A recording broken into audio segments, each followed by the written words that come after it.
Assalamualaikum warahmatullahi wabarakatuh. Selamat pagi pemirsa Nusantara.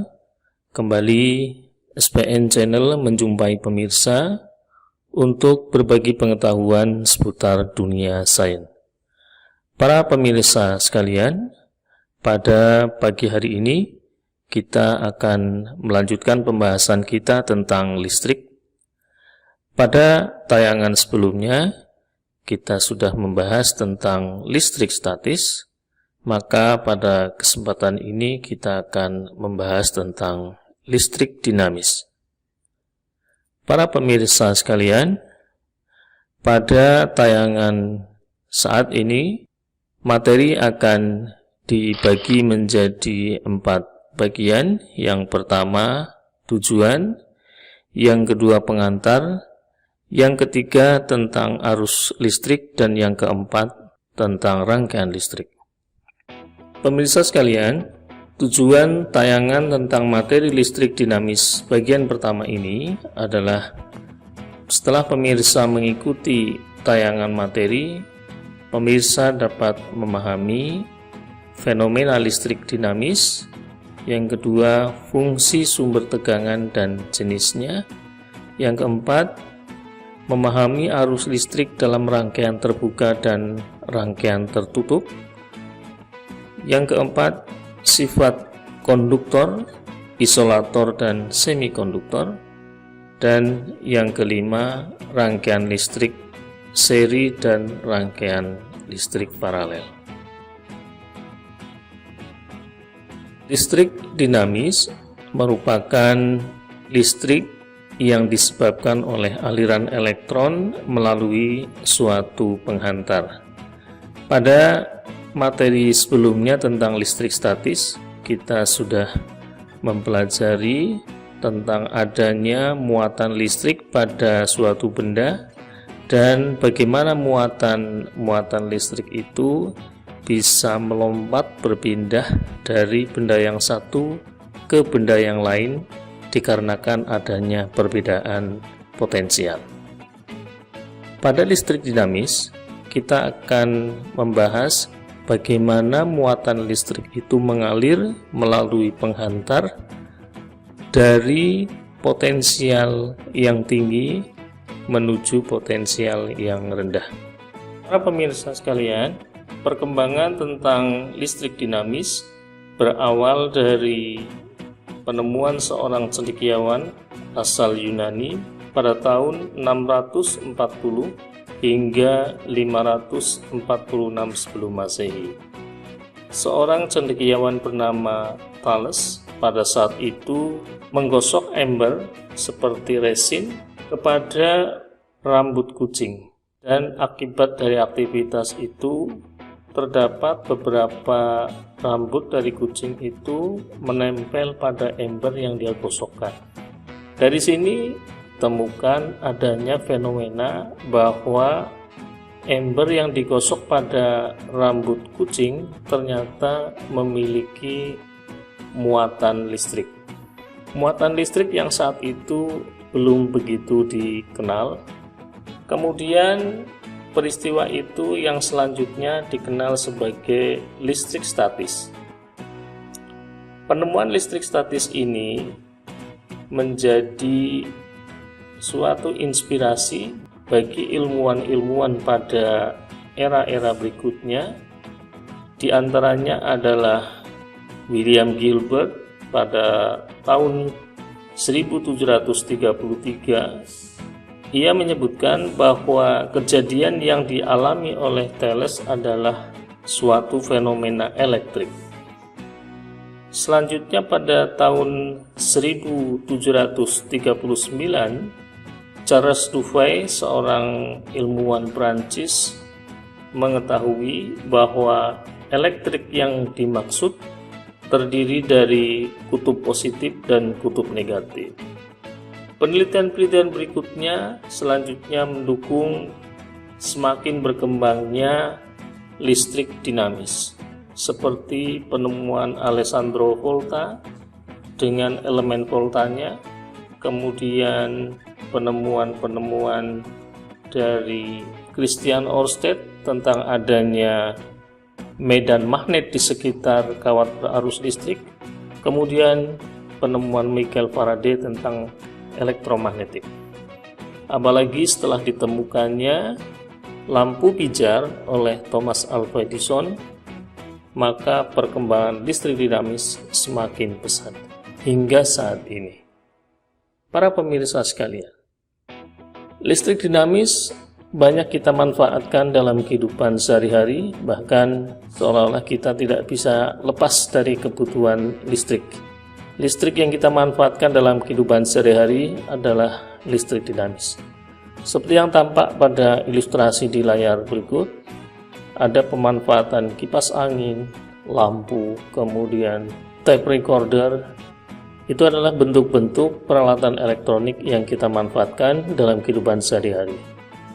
Pemahaman kita tentang listrik dinamis diharapkan mampu menjadi pengetahuan yang menyebabkan kita bisa bersikap lebih bijak di dalam memanfaatkan listrik dalam kehidupan sehari-hari, seperti kita bisa hemat dalam penggunaan listrik, kemudian kita juga tahu tentang bahaya-bahaya penyalahgunaan atau pemanfaatan yang salah di dalam pemakaian listrik dalam kehidupan sehari-hari.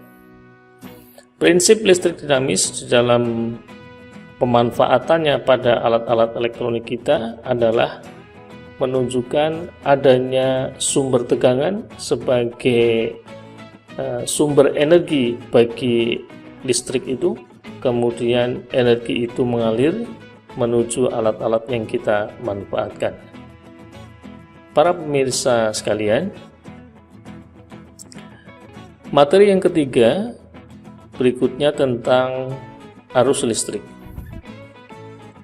Aliran arus listrik pada suatu hambatan dapat terjadi karena adanya perbedaan potensial pada ujung-ujung penghantar. Ujung penghantar yang mengandung sedikit elektron disebut kutub positif, sedangkan yang banyak mengandung elektron disebut kutub negatif atau berpotensial rendah.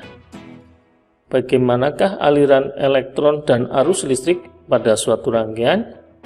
Marilah kita lihat rangkaian listrik tertutup dan terbuka pada tayangan animasi berikut ini. Pertama, kita pasang sumber tegangan, dalam hal ini adalah baterai. Baterai ini akan kita atur dengan tegangan 5 volt.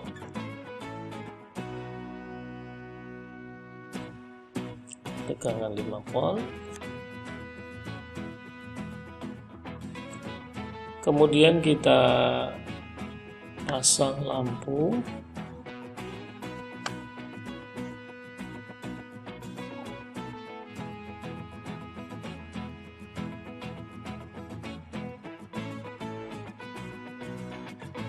Kemudian kita sambungkan dengan, nah ini adalah saklarnya, ini kabel.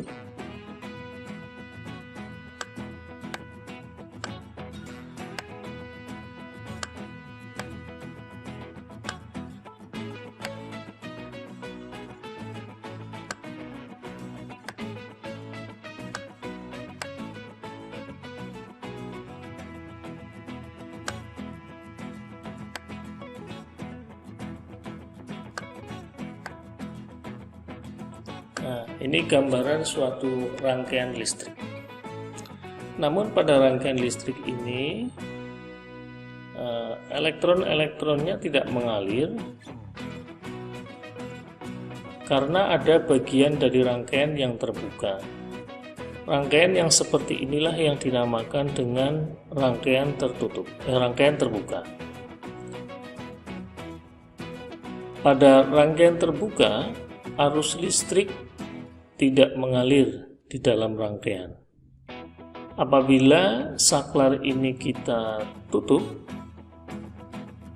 maka terjadilah aliran elektron aliran elektron mengalir dari kutub baterai negatif, dari kutub negatif menuju kutub positif, atau dari potensial rendah menuju potensial yang lebih tinggi.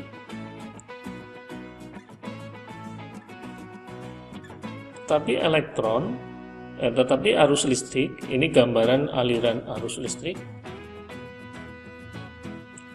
Arus listrik mengalir dari kutub positif atau dari potensial tinggi menuju kutub negatif atau potensial rendah. Jadi aliran elektron itu dari potensial rendah menuju potensial tinggi, sedangkan arus listrik mengalir dari potensial tinggi menuju potensial rendah.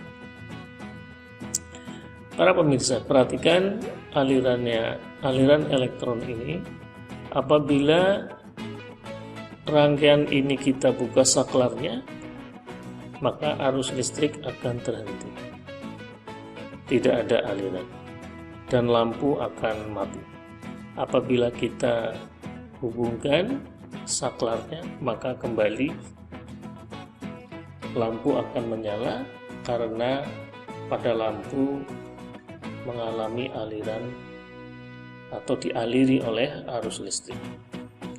Itulah pemirsa perbedaan antara rangkaian listrik terbuka dan rangkaian listrik tertutup. Kemudian, apakah sebenarnya arus listrik ini? Arus listrik merupakan besarnya muatan listrik yang mengalir pada suatu titik penghantar setiap detik. Kalau kita hitung berapakah besarnya arus listrik pada rangkaian ini, akan kita gunakan alat untuk mengetahui besarnya aliran listrik pada rangkaian. Ternyata arus listrik yang mengalir pada penghantar ini nilainya adalah 0,5 ampere. Pada rangkaian yang mengalir arus listrik sebesar 0,5 ampere, berapakah jumlah elektron yang mengalir setiap detiknya? Arus listrik dirumuskan sebagai besarnya muatan listrik yang mengalir pada suatu titik penghantar setiap satu satuan waktu atau setiap detik. Sementara muatan listrik merupakan banyaknya elektron dikalikan dengan muatan elektron. Besarnya satu partikel muatan elektron, besarnya muatan satu partikel elektron adalah 1,6 kali 10 pangkat min 19 kolom. Maka berapakah jumlah elektron yang mengalir setiap detik apabila besarnya arus listrik 0,5 ampere? I sama dengan Q dibagi T, maka Q sama dengan I kali T. Karena Q adalah N dikali E, maka N dikali E sama dengan jumlah muatan dikali jumlah elektron dikali muatan elektron sama dengan arus listrik dikali waktu. Sehingga jumlah elektron adalah arus listrik dikali waktu dibagi dengan muatan elektron. Kemudian kita masukkan angka-angkanya. Ini adalah kuat arus listriknya 0,5 ampere. Ini adalah waktu 1 detik. Kemudian ini adalah muatan elektron. 0,5 dibagi 1,6 itu sama dengan 5 dibagi 16. 1/10 pangkat min 19 sama dengan 10 pangkat sehingga jumlah elektron yang mengalir setiap detiknya adalah 3,13 kali 10 pangkat 18 elektron. Itu jumlah yang sangat banyak. Selanjutnya kita akan bahas tentang hantaran listrik.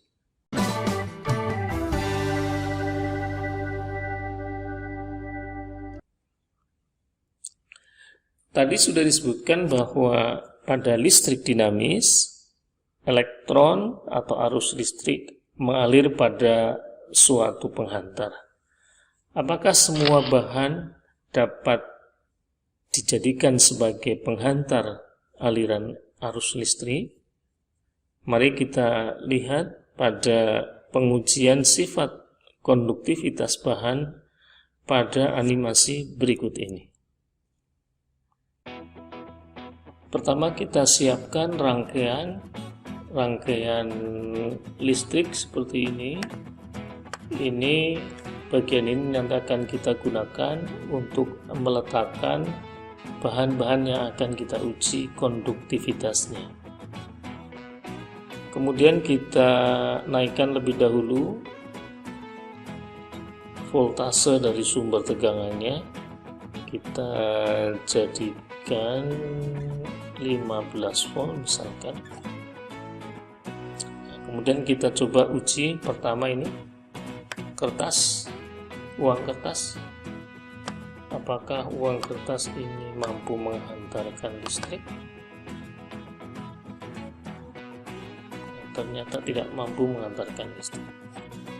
Sekarang kita lihat berapakah hambatannya.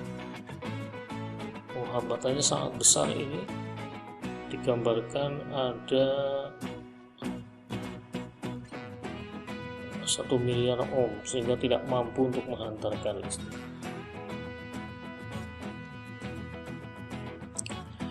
Kemudian kita coba bahan yang lain. Nah, misalkan ini penjepit kertas.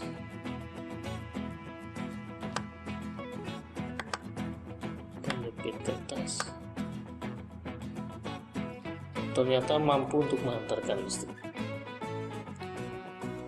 Tadi uang kertas tidak mampu menghantarkan listrik, sekarang penjepit kertas bisa untuk menghantarkan listrik.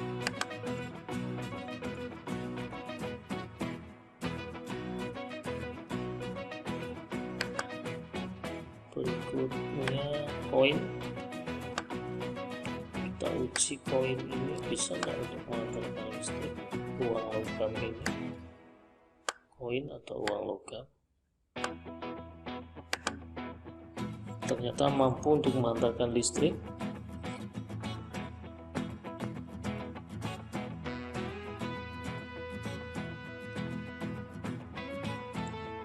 Berikutnya penghapus. Kita uji apakah penghapus dapat menghantarkan listrik.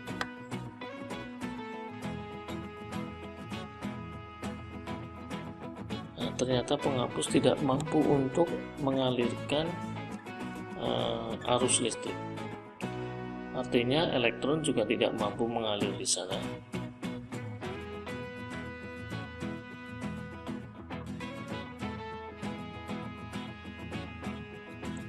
Kita ganti dengan pensil. Di sini maksudnya adalah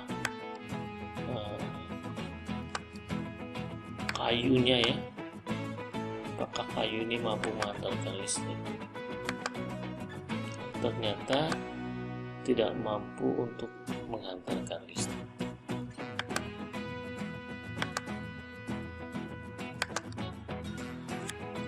Jadi pemirsa, ternyata berdasarkan pengujian sifat konduktivitas bahan pada laboratorium virtual tadi, ternyata tidak semua bahan mampu untuk menghantarkan listrik. Kenapa bahan itu tidak semuanya atau tidak semua bahan mampu menghantarkan listrik? Berdasarkan sifat hantaran listriknya, maka bahan bisa dibedakan menjadi ketiga, yaitu konduktor, merupakan kelompok bahan yang dapat menghantarkan listrik. Yang kedua, isolator, kelompok bahan yang tidak dapat menghantarkan listrik. Dan yang ketiga, semikonduktor, suatu bahan yang dapat menghantarkan listrik pada saat tertentu dan dapat bersifat isolator pada kondisi tertentu. Bahan semikonduktor akan bersifat isolator pada suhu rendah dan akan bersifat konduktor pada suhu tinggi. Bahan-bahan semikonduktor ini contohnya adalah karbon, germanium, dan silikon. Nah, ini beberapa bahan yang bersifat konduktor, dan ini hambatan jenisnya, dan ini beberapa bahan yang bersifat semikonduktor dan isolator. Para pemirsa sekalian, ternyata sifat konduktivitas bahan itu sangat ditentukan dengan nilai hambatan yang dimiliki oleh bahan tersebut. Semakin besar nilai hambatan yang dimiliki oleh suatu bahan, maka bahan tersebut akan semakin bersifat isolator. Faktor-faktor yang mempengaruhi hambatan dari suatu bahan diantaranya adalah nilai hambatan jenis yang dimiliki oleh bahan-bahan tersebut. Kalau kita perhatikan, bahan-bahan yang bersifat konduktor ini memiliki hambatan jenis yang sangat rendah jika dibandingkan dengan bahan-bahan yang bersifat isolator. Dari kelompok bahan konduktor ini, yang memiliki sifat konduktor paling tinggi jika dilihat dari hambatan jenisnya adalah bahan dari perak yang nilai hambatan jenisnya 1,59 kali 10 pangkat -8. Yang kedua adalah tembaga. Karena sifat konduktivitasnya yang baik inilah, maka perak dan tembaga sangat baik untuk dimanfaatkan sebagai penghantar. Namun dalam kehidupan sehari-hari, kita lebih banyak menemukan tembaga sebagai penghantar karena dinilai memiliki harga yang lebih murah untuk dimanfaatkan sebagai penghantar, walaupun nilai hambatan jenisnya lebih tinggi jika dibandingkan perak, namun masih bersifat sebagai penghantar atau konduktor yang baik. Para pemirsa sekalian, faktor-faktor yang mempengaruhi nilai hambatan suatu bahan adalah hambatan jenis, kemudian panjang dari bahan tersebut atau panjang penghantar, kemudian luas penampang dari penghantar. Di sini nampak hubungan bahwa hambatan berbanding lurus dengan hambatan jenis dan panjangnya, dan berbanding terbalik dengan luas penampang. Bisa digambarkan bahwa hambatan pada suatu bahan, kalau kita ibaratkan arus listrik itu seperti kendaraan, maka penghantar ini bisa diibaratkan adalah jalannya. Kalau semakin banyak hambatannya, maka arus ini akan semakin lambat mengalirnya. Mari kita buktikan. Misalkan penghantar ini hambatannya kita ubah. Ini hambatannya kecil. Kalau kita coba hambatannya kita naikkan, maka arus listriknya akan berkurang kecepatannya. semakin berkurang hingga suatu saat berhenti atau hambatannya terlalu tinggi sehingga tidak mengalir, maka lampunya akan bisa mati. Nah, tapi ini masih mengalir. Selama arus listrik masih mengalir, maka lampu masih bisa menyala.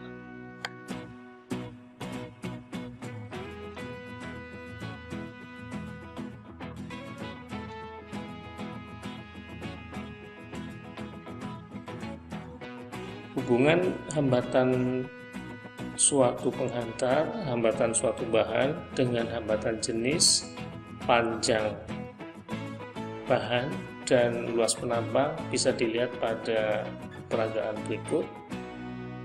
Hambatan jenis bisa digambarkan sebagai titik-titik hitam pada hambatan ini. Semakin banyak hambatan jenisnya, semakin tinggi hambatan jenisnya, maka hambatannya juga semakin tinggi. Misalkan ini kita naikkan, hambatan jenisnya kita naikkan, maka nilai hambatannya akan semakin besar. Kalau ini kita turunkan, maka hambatannya akan semakin kecil. Sebaliknya, jika panjang penghantar kita berbesar, kita perpanjang, hambatannya juga semakin besar karena berbanding lurus atau sebanding. Kalau kita perpendek, maka hambatannya semakin kecil.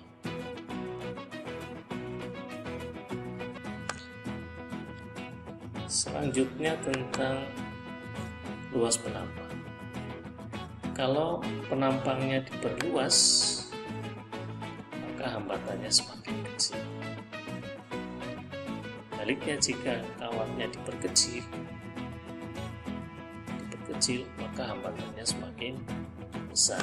Nah, ini hubungan nilai hambatan dengan panjang penghantar, hambatan jenis, dan luas penampang. Berikutnya kita bahas tentang rangkaian listrik. Pertama, kita akan bahas tentang hukum Ohm. Demikianlah pemirsa sekalian, pembahasan kita tentang listrik dinamis bagian pertama. Nanti akan kita lanjutkan listrik dinamis bagian kedua. Kita akan membahas tentang GGL dan tegangan jepit. Kurang lebihnya mohon maaf. Kita berjumpa pada tayangan video berikutnya. Assalamualaikum warahmatullahi wabarakatuh.